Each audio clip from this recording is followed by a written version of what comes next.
बड़ी खबर क्या है? रूस और यूक्रेन के वॉर जोन से निप्रो पर रूस का बड़ा हमला हुआ है। निप्रो में क्रिवॉय पर रूस की तरफ से बमबारी। ये तस्वीर आप देखिए, स्कैंडर मिसाइल से इस हमले को अंजाम दिया गया। देखिए आप जरा।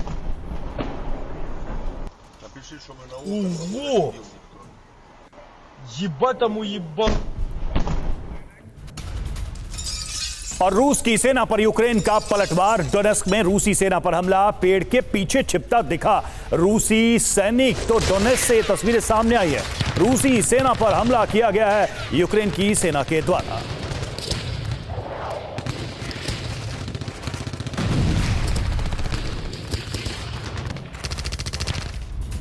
और वहीं रूसी पैराट्रूपर्स का नीपर में बड़ा हमला हुआ है। एटीजीएम से यूक्रेनी सैनिकों पर अटैक किया गया, तो रूस की तरफ से हमले और बढ़ा दिए गए हैं। और उसी से जुड़ी यह खबर और तस्वीर आपके सामने। रूसी पैराट्रूपर्स का नीपर में बड़ा हमला, एटीजीएम से यूक्रेनी सैनिकों पर जो हमला किया गया वो आप देख पा रहे हैं। देखिए आप।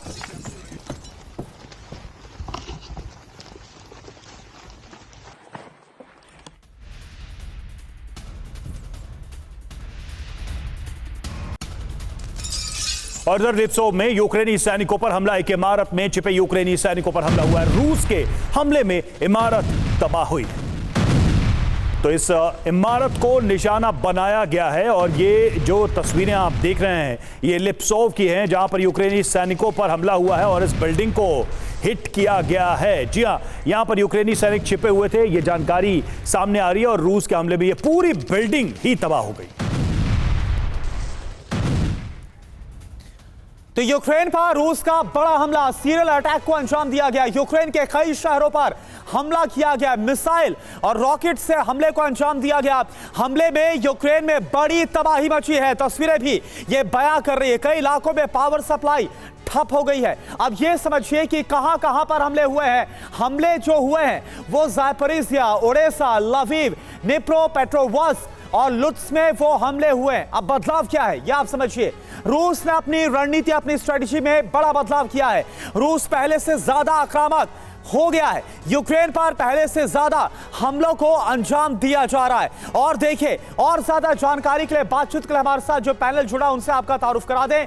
Lieutenant general VK Chaturvedi sir as a defence expert हमारे साथ मौजूद हैं। Air vice marshal PK Srivastava sir as a defence expert हमारे साथ स्टूडियो में है। प्रोफेसर संजय भारद्वाज सर जो विदेशी मामलों के जानकार हैं वो हमारे साथ मौजूद है। और महेश सचदेवा सर जो पूर्व राजदूत हैं वो इस वक्त हमारे साथ मौजूद है। सबसे पहले वीके चतुर्वेदी सर, आपसे जानना चाहूंगा, कहा तो यह जा रहा है कि जो युद्ध है उसे खत्म करना चाहते हैं किसी भी हालत में डोनाल्ड ट्रंप, और 20 जनवरी के बाद यह संभव हो सकता है। अब इससे पहले रूस की तरफ से युद्ध को और भड़काना, बड़े हमलों को अंजाम देना, यह किस रणनीति की तरफ इशारा कर रहा है? बेसिकली करना ये एक स्ट्रेटजी के तहत हो रहा है। वो लास्ट माइल जितना भी गेन कर सकते हैं उसकी तरफ इनका इशारा है।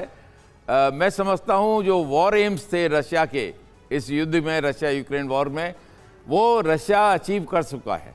जो ईस्टर्न यूक्रेन का हिस्सा है, उड़ीसा से लेके खैरसोन, लुहांस्क, डोनेस्क और अप टू खार्किव, उस एरिया पे by and large Russian troops का कब्जा है।